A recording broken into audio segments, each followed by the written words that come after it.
पाओगे इतने। धन्यवाद। आमिर खान जी आज उपस्थित नहीं है, उनकी अचानक प्रकृति में कुछ तकलीफ हुई, इसलिए वो वीडियो पर आने की संभावना है।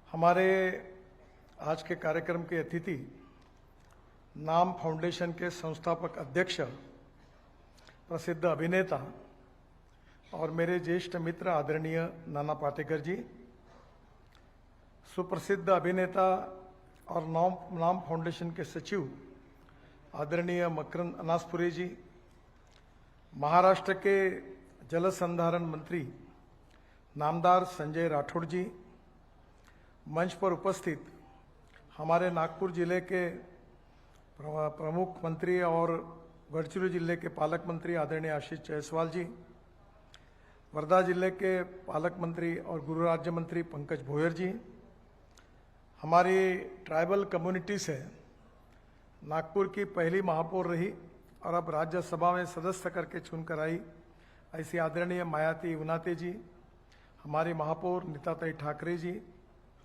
विशेष रूप से हमारे काम में जिनका हर समय सहयोग रहा है ऐसे डॉक्टर पंजाबराव देशमुख कृषि विश्वविद्यालय अकोला के कुलपति डॉक्टर शरद गडाख जी, गोंडवाना विद्यापीठ के गढ़चिरौली के कुलपति डॉक्टर प्रशांत बोकारे जी, वेटरनरी यूनिवर्सिटी के वाइस चांसलर आदरणीय पाटिल जी, और विशेष रूप से हमारे महाराष्ट्र में अनेक क्षेत्र से जो हमारे एमएलए हैं, विधायकगण हैं और विशेष रूप से बड़ी संख्या में यहाँ उपस्थित हैं, वो भी उन सब का मैं स्वागत करता हूँ। कल हमारे आज जैसी जल क्रांति परिषद है, कल उसमें जल संवाद प्रोग्राम हुआ। उसके लिए देश में बहुत अच्छा कार्य जिन्होंने किया है, जो पद्मश्री पद्म विभूषण से गौरवान्वित हुए हैं, ऐसे बहुत बड़े बड़े अतिथि उन्होंने कल मार्गदर्शन भी किया कल के हमारे कार्यक्रम में, वो भी यहाँ उपस्थित है। उन सब का मैं स्वागत करता हूँ। मैं सबसे पहले आपको ये बहुत स्पष्ट रूप से बताना चाहता हूँ कि नाना को और मकरंद जी को हमने अभिनेता करके नहीं बुलाया। आज पानी के विषय में उन्होंने बहुत अच्छा कार्य किया है, आमिर खान जी ने भी काम किया है, इसलिए पानी के इस विषय के लिए जो उन्होंने कार्य किया उसकी प्रेरणा हम सबको मिलेगी, इसलिए उनको आमंत्रित किया है। मुझे बहुत खुशी है कि आज का ये कार्यक्रम जो है ये विदर्भ के दृष्टि से बहुत महत्वपूर्ण है। बहुत से लोग मुझे पूछते हैं कि आप विदर्भ तक क्यों विचार करते हैं, तो हमारी क्षमता जो कुछ है वो इतना ज़्यादा काम करने की नहीं है और इसलिए विदर्भ तक हमने सीमित रहे। पर मैं मंत्री बनने के बाद जो कुछ काम कर सकता हूँ उसमें देश भर में भी हमने करने की कोशिश की है। ये जो पूर्ति सिंचन समृद्धि कल्याणकारी संस्था है, जिसका आज रजत जयंती महोत्सव हम मना रहे हैं, ये इसकी प्रेरणा, इसका बहुत ही अद्भुत ऐसी एक प्रेरणा मिली, जिसका एक घटना जिसके लिए कारण हुई है। आदिलाबाद ये आंध्र प्रदेश में आता है, यवतमाल जिले को लगकर, और एक बार अडवाणी जी की एक यात्रा थी और उनको लेने के लिए मैं आदिलाबाद तक पहुंचा और आदिलाबाद से निकलकर जब यवतमाल जिले के बाजू के एक गांव में आया तो उस गांव में 3 किसानों ने आत्महत्या की थी। उस समय अडवाणी जी के साथ हम लोग उनके घर पर गए। बहुत छोटा घर था, महिला थी घर में जो विधवा थी, और जब अडवाणी जी और मैं दोनों ही केवल वहाँ बैठे थे तो वो रोने लगी और उसकी दर्दनाक कहानी सुनते सुनते मेरे भी आंखों में आंसू आए। काफ़ी अस्वस्थता हुई और वहाँ से बाहर आने के बाद मैंने तय किया कि अब जीवन में कोई काम करना है तो इस काम के लिए अपने जीवन का समय देना है, और इसलिए 10,000 से ज़्यादा किसानों ने हमारे विदर्भ में आत्महत्या की है। यह आत्महत्या कोई खुशी से नहीं करता, मजबूरी से करता है। कर्जे का बोझा था, कॉटन प्राइस मैकेनिज्म की समस्या थी, और विशेष रूप से यवतमाल, अकोला, वर्धा, अमरावती, बुल्ढाना, अकोला और वाशिम, इस जिले में यह संख्या ज़्यादा थी। और जब इसका अध्ययन किया गया तब अनेक एक्सपर्ट लोगों ने जो प्रमुख कारण बताया वो यही था कि विदर्भ में सिंचन का अभाव है, पानी की कमी है। और ये सब विचार करते करते धुलिया में जो एमएलए है अमरीश पटेल, उनके गांव में जाने का मौका मुझे मिला पानी का देखने के लिए। और यहाँ खानापुरकर जी बैठे हैं, जियोलॉजिस्ट हैं, उन्होंने वहाँ काफ़ी बड़ा काम किया। और वो सब काम देखने के बाद मुझे प्रेरणा मिली कि ये जो दौड़ने वाले पानी को चलने के लिए लगाओ, चलने वाले पानी को रुकने के लिए लगाओ, रुके हुए पानी को जमीन को पीने के लिए लगाओ। गांव का पानी गांव में, खेत का पानी खेत में और घर का पानी घर में, ये अगर हम करेंगे तो गांव की गरीबी दूर हो सकती है। और अभी जो फिल्म आपने देखी है उसमें ये काम होने के बाद जब इसका सर्वे किया गया, अब गांव में मोटरसाइकिल आई, ट्रैक्टर आई, गाड़ियां आई और 2-2 क्रॉप लेने लगे, कुछ जगह मक्के के 3 क्रॉप लेने लगे, गन्ना लगाने लगे और टोटल गांव का सोशो इकोनॉमिक सिनेरियो बदल गया। तो पानी यही जीवन है और पानी ही गांव गरीब मजदूर किसान के जीवन को बदल सकता है। इस बात का दृढ़ विश्वास हम सब के मन में निर्माण हुआ और उसके बाद में ये काम हुआ है। ये जो काम हुआ है उसके बारे में फिल्मों में आने वाला है तो मैं ज़्यादा कुछ कहूँगा नहीं, पर एक बात, आज 25 साल का ये काम हुआ, इसमें थोड़ा से मेरे मित्र कहते कि तुम ये काम करो, हमको पता ही नहीं। वैसे राजनीति में नियम ये है कि 1 रुपए का काम करना और 10 रुपए की पब्लिसिटी करना, पर हमारा इसमें 10 रुपए का काम हुआ और 1 रुपए का भी लोगों को जानकारी नहीं दी, ये हमारी कमी रही। और इसलिए आज जब मैं बैठा तो मुझे भी आश्चर्य लग रहा कि इतना काम कैसे हुआ। बुल्ढाना पैटर्न करके जो काम हुआ उसमें खोलीकरण के 120 काम, नवीन काम जो है 67, ऐसे 187, निर्मित जलसाठा 15,101 TCM, ये गवर्नमेंट के लोगों ने, इंजीनियर्स ने काउंट किया हुआ है। और लाभार्थी जो गांव को फायदा हुआ गांव को, वो 171 गांव। नदी नाले खोलीकरण, इसमें नदी 5, नाले 41, टोटल 46। और ये दोनों पकड़कर, ये खोलीकरण का इसका हिसाब नहीं है TCM का, पर ये टोटल बुल्ढाना जिलों में 233 प्रकल्पों की संख्या है। 15,101 TCM पानी का स्टोरेज हुआ है और 171 गांव बेनिफिट हुए हैं। इसमें दूसरा जो है, महाराष्ट्र राज्य में खोलीकरण के 608 काम हुए, नवीन के 583, टोटल 1191। और टोटल पानी का साठा हुआ 92,000 TCM, ये 1168 गांवों को इसका फायदा हुआ है। नदी नाले खोलीकरण में नदी 61, नाले 138 और टोटल 199, ये पकड़ के 1390 महाराष्ट्र राज्य में काम हुआ है, 92,000 TCM का। और लाभार्थी गांवों की संख्या है 1168। इसके बाद में राष्ट्रीय स्तर पर भी काम हुआ। जो छोटी सी प्रेरणा एक मिली, उस प्रेरणा से जो काम शुरू हुआ, तो तालाब में खोलीकरण 840, नवीन 723, ऐसे 1563, ये NHI और मिनिस्ट्री के मार्फत काम हुआ है। टोटल जल साठा हुआ 2,34,211 TCM, यानी ये भी अभूतपूर्व काम हुआ।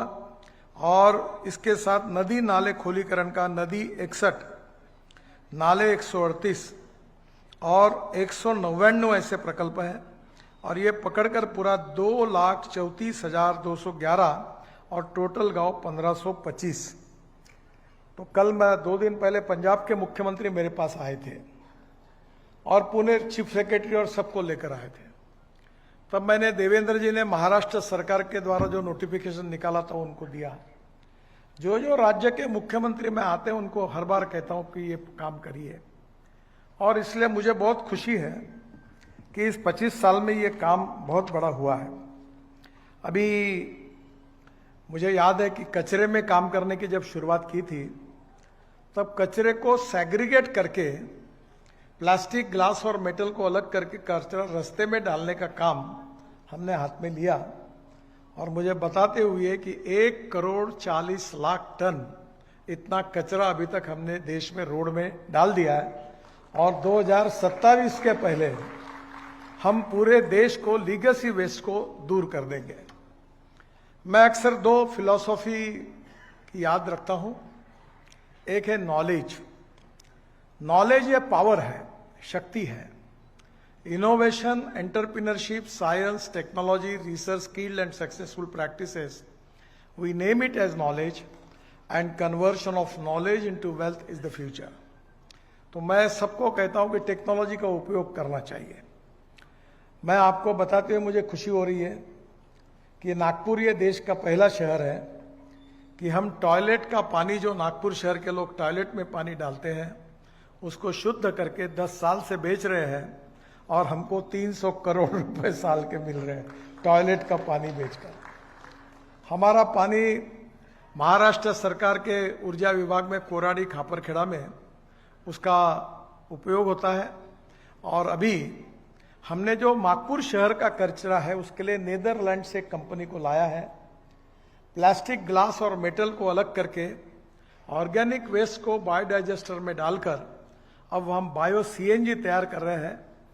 2 दिन पहले उसका गैस निकलना शुरू हुआ है और 28 टन पर डे ये गैस सीएनजी मिलेगा, जिससे नागपुर शहर की पूरी बसेस और अनेक कार और स्कूटर सीएनजी पर चलेगी और इसका प्रदूषण नहीं के बराबर है। हमारी इकोनॉमी को मजबूत करना, इथिक्स हमारे समाज की ताकत है, इकोनॉमी हमारे पेट के लिए महत्वपूर्ण है। विवेकानंद जी ने कहा है कि no philosophy can be taught to empty stomach. और तीसरी बात है इकोलॉजी एंड एनवायरनमेंट, हमारे पर्यावरण की रक्षा करना। और ये जो काम हुआ है इसमें बहुत अच्छा सहयोग मिला है। हमारे आदरणीय पंजाबराव कृषि विद्यापीठ के वाइस चांसलर डॉक्टर गड़ाख साहब यहाँ हैं। जब हमने अकोला अमरावती रोड बनाया तो उनसे अनुमति ली और 36 तालाब हमने उनको बना के दिए, 36 बड़े बड़े तालाब। और ये जो तालाब ऐसे जगह पर है कि ये अमरावती और अकोला जिले में एक खानपान पट्टा है, खारा पानी है पूरा। और ये तालाब बनने के कारण पंजाबराव कृषि विद्यापीठ की तो हजारों एकड़ जमीन पानी के नीचे आई, जो केवल 300 एकड़ थी, पर उसके साथ आजू बाजू के 4-5 किलोमीटर के क्षेत्र में जो कुएं थे उनको भी पानी आया। एक बहुत इंटरेस्टिंग प्रोजेक्ट है, वो खानापुरकर जी ने लिया है। वो दर्यापुर और अचलपुर के बीच में जो खारा पानी है उसको निकालकर जमीन के बाहर उसको स्वीट वाटर में कन्वर्ट करने का एक चैलेंजिंग काम वो कर रहे हैं। महाराष्ट्र सरकार ने 1.5 करोड़ दिए, मैंने वहाँ जाकर भेंट भी दी है। अगर ये हो जाएगा तो वहाँ के लाखों किसानों का जीवन बदल जाएगा। ऐसे अनेक प्रयास करने की आवश्यकता है। और ये पूरी संस्था में 25 साल काम करते समय बहुत अच्छा अनुभव मिला। अनेक जियोलॉजिस्ट हैं जिन्होंने इसमें काम किया, कुछ हमारे बीच में, कुछ चले गए। और technical point of view Madhav कोटस्था ने जो हमारे यहाँ काम करते हैं उनको बहुत अवार्ड मिले, पुरस्कार मिले। और उसमें उन्होंने टेक्निकली बहुत अध्ययन किया। और ये जो जल संवर्धन के कार्यक्रम में सबसे इंपॉर्टेंट सब्जेक्ट अगर कोई है तो हमारी जो जमीन है उसकी जियोलॉजी। जियोलॉजी में 4 प्रकार है। जियोलॉजी में जियोलॉजी, मिनरोलॉजी, क्रिस्टोग्राफी, जियोफॉर्मोलॉजी। और उसमें रॉक्स के बारे में हम इतने अनभिज्ञ हैं कि मुझे पहली बार पता चला कि हिमालय में रॉक नहीं है। दनादन ब्रिजेस गिरने लगे, रोड गिरने लगे, सब कहने लगे। तब मैं जब देखने के लिए गया तब पहली बार मुझे लगा कि हमको एक ही पहाड़ है, नहीं दक्कन का पहाड़, काला पत्थर, ये हमारा परसेप्शन था। अब जब मैं देखता हूँ अरुणाचल, मेघालय, त्रिपुरा, उत्तराखंड, हिमाचल, पंजाब, जम्मू कश्मीर, तो वहाँ हिमालय यानी सफ़ेद मिट्टी और उसमें सफ़ेद पत्थर है और वो कभी भी गिर जाता है। और इसलिए आपने देखा होगा कि हम लोग कुल्लू से मनाली जाते हैं तो दोनों तरफ पहाड़ है और पहाड़ गिर गया, पूरे रोड 5,000 करोड़ का रोड उद्ध्वस्त हो गया। नदी में बाढ़ आता है और इसलिए वहाँ की जियोलॉजी अलग है। और इसलिए मोहा स्केल ऑफ हार्डनेस है, जो पानी में काम करते हैं उनके लिए ये तांत्रिक दृष्टि से बहुत इंपॉर्टेंट सब्जेक्ट है कि रॉक्स जो है वो कौन से प्रकार के हैं, और रॉक 10 प्रकार के हैं। मोहा स्केल ऑफ हार्डनेस करके है, talc, gypsum, calcite, apatite, orthoclase, quartz, corundum, diamond. तो diamond is the hardest material.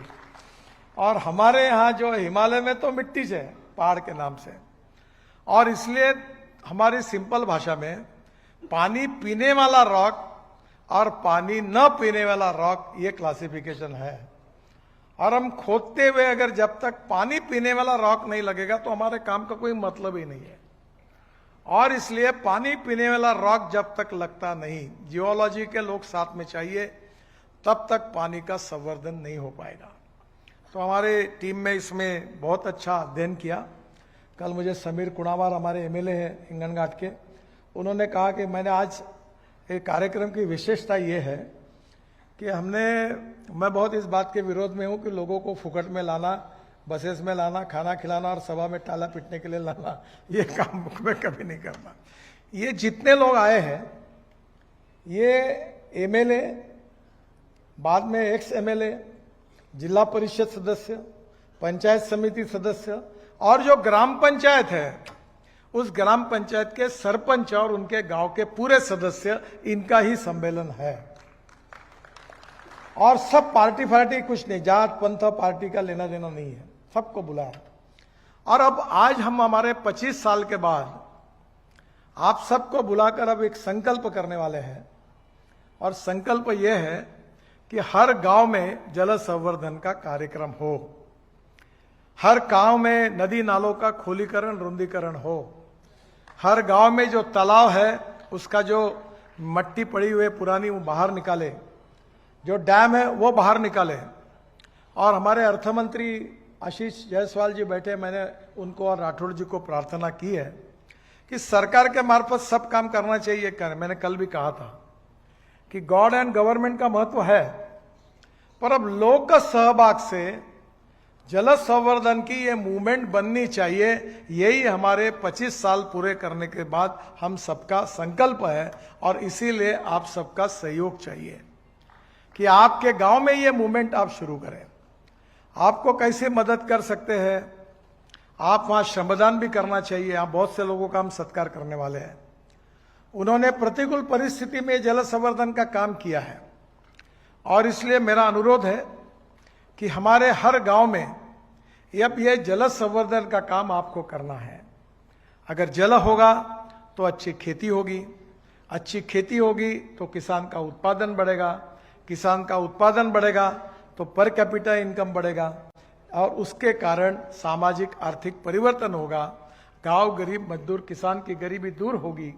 और मुझे लगता है कि इसके कारण हमारा बड़ी राजा जो है, हमारा किसान है, वो सही अर्थ में समाधानी होगा। यही हमारे कार्य की मिशन है। और मुझे विश्वास है कि इसी काम के लिए ये जन आंदोलन बने, इसके लिए आज का यह कार्यक्रम है। और मैं हाथ जोड़कर आप सबसे अनुरोध करता हूं कि ये कोई अपनी मनोरंजन की सभा नहीं है जैसे बाकी होती है। अब आपको जिम्मेदारी लेना है, हमारे विधायकों के नेतृत्व में, जिला परिषद सदस्यों के नेतृत्व में, हमारे पंचायत समिति के नेतृत्व में सदस्यों के, हमारी ग्राम पंचायत को अपने गांव में ऐसा संकल्प करिए कि एक बूंद पानी बरसात का गांव के बाहर नहीं जाएगा।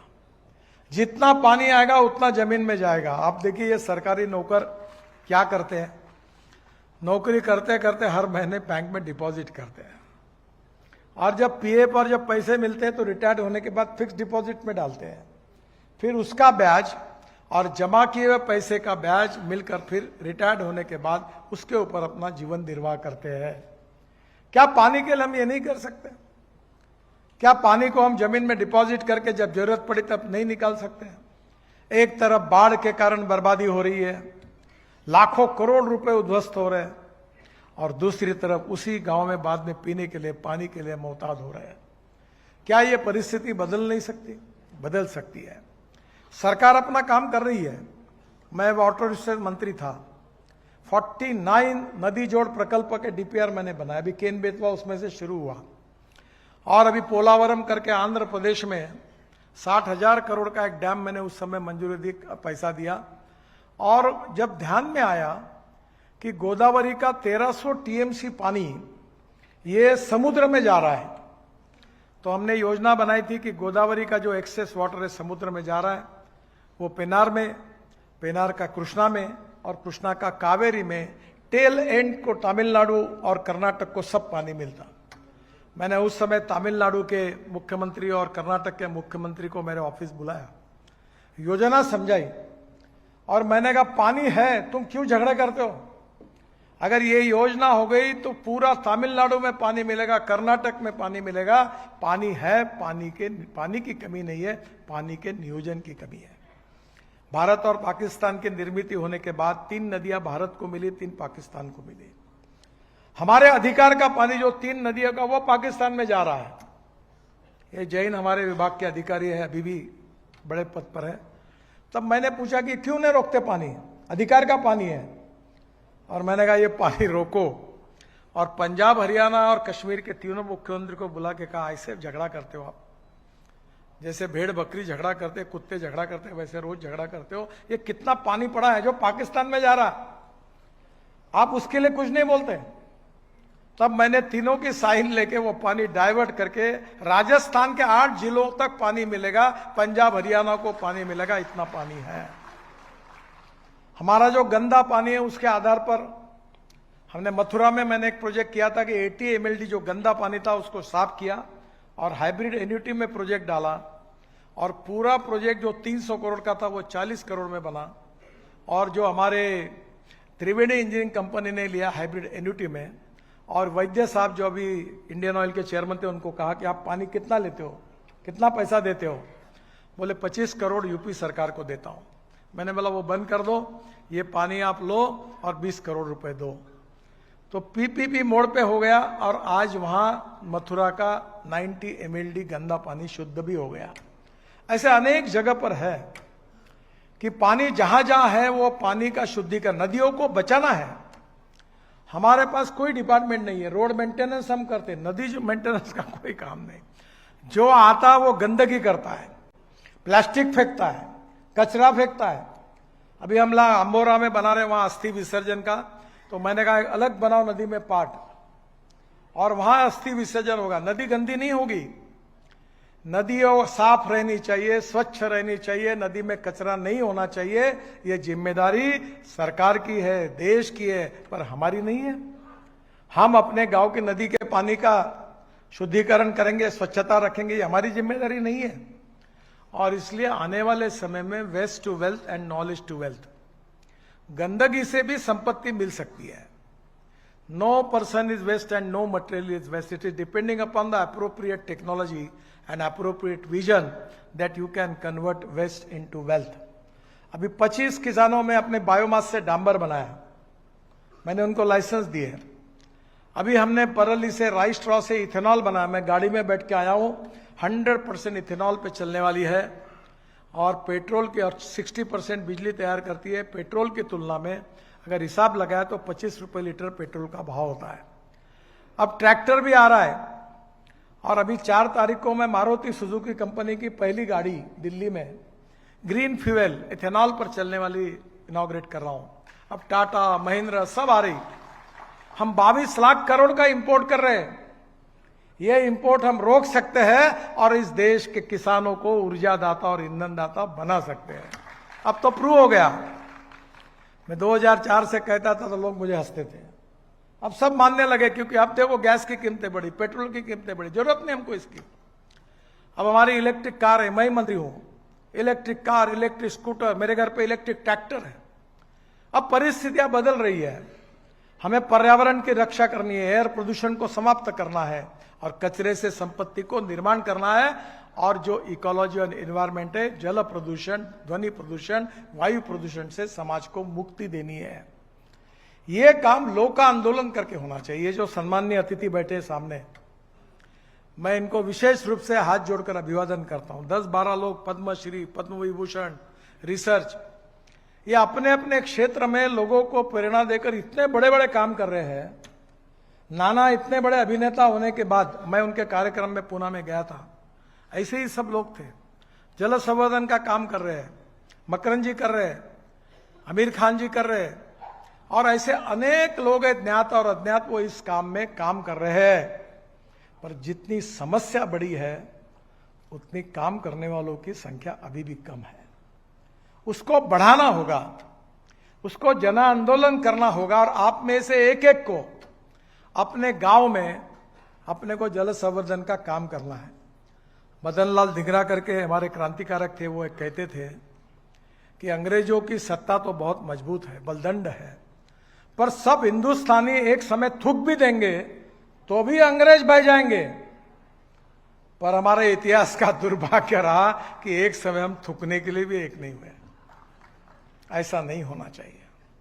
और इसलिए कोई तो भी नेता आएगा, कोई CSR से फंड आएगा, फिर हम काम करेंगे। ठीक है, जिसको आना है करेंगे। सरकार की, हमारे जल संवर्धन मंत्री है, उनको मैंने कहा है, अर्थ मंत्री को कहा है कि डीजल दो, सब मदद करो। पर इनके भरोसे केवल आपको नहीं कहा, आप क्या करने वाले हैं ये सवाल है। मैं क्या करने वाला हूं ये सवाल है। और आप और हम जब निकलेंगे तो मैं कहता हूं कि if there is a will there is a way, and if there is no will there is only survey, discussion, seminar, committee, sub committee and research group. The strong political will and positivity, ये सबसे बड़ी ताकत है। मैं रास्ते में काम करता हूं, मुझे कोई पैसे की कमी नहीं। मैं ऐसे 10-20-25 हजार करोड़ के निर्णय चलते चलते लेता हूं। 15 लाख करोड़ मेरे पास पड़े, का पैसा खर्चा नहीं हो रहा, तो लोग मुझे पूछते कि तुम्हारे पास पैसा इतना है क्या? मतलब पैसा नहीं, मेरे पास इच्छा शक्ति है। ये काम करना चाहिए, ये भावना, इसलिए पैसे की कमी नहीं है। तो मैं आपको कहूंगा कि ये जो इतना बड़ा सम्मेलन हुआ, यहाँ ऊपर नीचे, मैं भी नाना को बता रहा था कि ये हॉल 2500 कैपेसिटी का है। सब अधिकारियों ने विरोध किया था और यहाँ एक एक खुर्ची और एक एक खिला, क्योंकि कारपोरेशन बना रही थी। और आजकल जो तो लक्ष्मी दर्शन लेता है तो यहाँ ये 10-12 साल हुए। ऊपर में मैंने कमिश्नर को कहा कि 1500 रुपये में दो, तो बोले एक कार्यक्रम का खर्चा एयर कंडीशनिंग का 80,000 रुपये आता है। तो मैंने कहा उपाय है, मैंने ऊपर में अपने पूरा सोलर लगा दिया और AC और लाइट 80 कार्यक्रमों का बिजली हमको सोलर से फुकट में मिलती है। हम सस्ते में हॉल देते ताकि कार्यक्रम हो। समस्या कितनी भी कठिन हो, मार्ग निकल सकता है। सामर्थ्य आहे चळवळीचे जो जो करी लते हजे। और इसलिए आज का यह कार्यक्रम जो है ये बहुत महत्व। यहाँ प्रदर्शनी लगी है, प्रदर्शनी में काफी किताबें हैं। कल के भी हमारे कार्य, आजकल सोशल मीडिया बहुत स्ट्रांग है।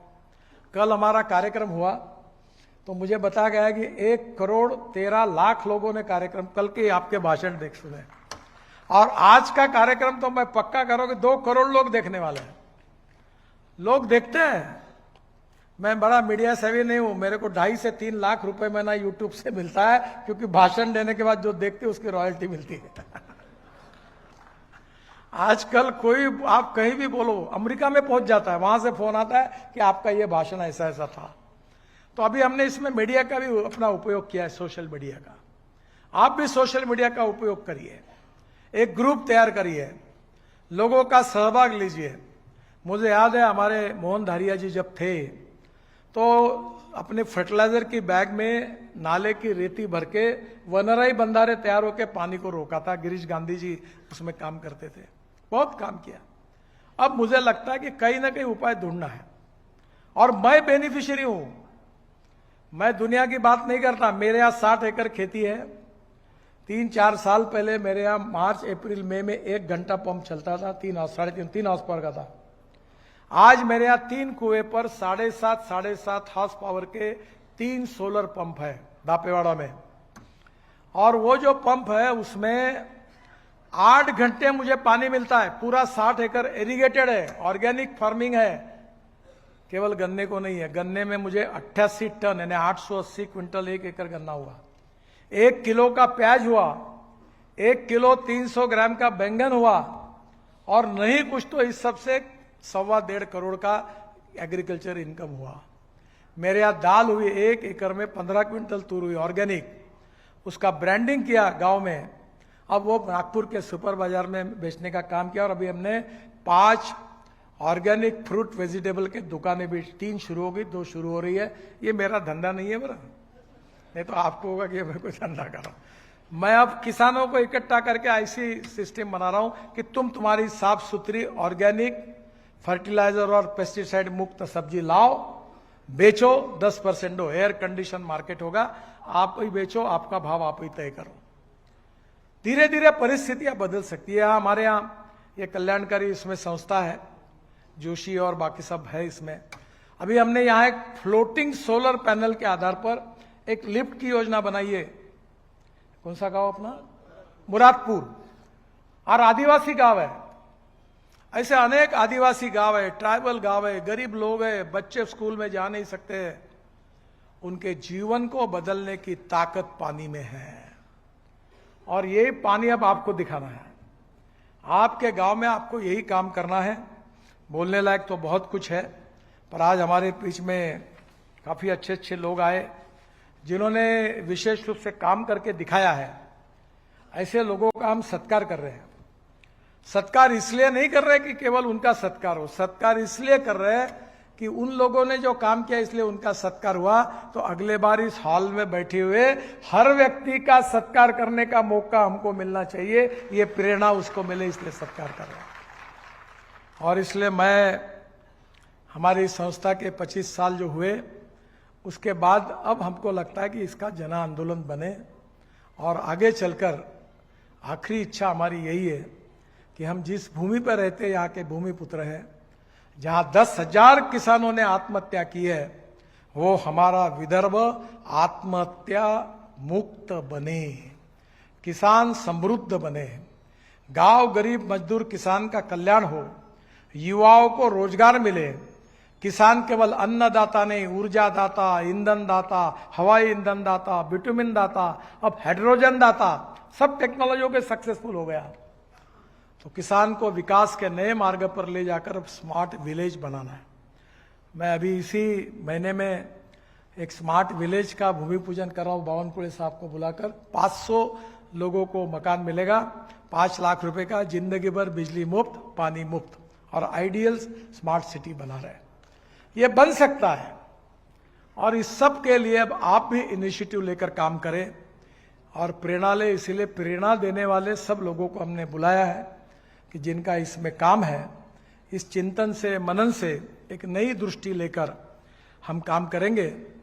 कठिन है, पर हमारा सपना पूरा होगा कि हमारा विदर्भ, हमारे 10 जिले आत्महत्या मुक्त होंगे। आगे का भी बहुत सा कार्यक्रम हमने तैयार किया है। मदर डेयरी से आई, एग्रीकल्चर में AI आ गया, काफी कुछ प्रोजेक्ट है, अलग अलग जगह काम कर रहे हैं। मुझे विश्वास है कि आपके सबके सहयोग से निश्चित रूप से हम जो चाहते हैं वो तस्वीर बनाने में सफल होंगे। इसकी प्रेरणा आप सबको मिलेगी। और आज आप इतनी बड़ी संख्या में ऊपर भी बैठ गए, 2500, अभी बाजू में खड़े हैं। थोड़ा सा आप बीच में भी बैठ जाइए, अभी जगह नहीं है कुर्सी के लिए, आपकी क्षमा मांगता हूं। पर आप सब लोगों के इस उत्स्फूर्त प्रतिसाद के लिए हाथ जोड़कर आप सबको बहुत बहुत धन्यवाद देता हूं। कठिनाई चाहे कितने भी हो, स्थितियां बदल सकती है, दुनिया बदलती है, बदलने वाले चाहिए। आप लोग जरूर इसको यशस्वी करेंगे, यही विश्वास के साथ बहुत बहुत धन्यवाद। नमस्कार।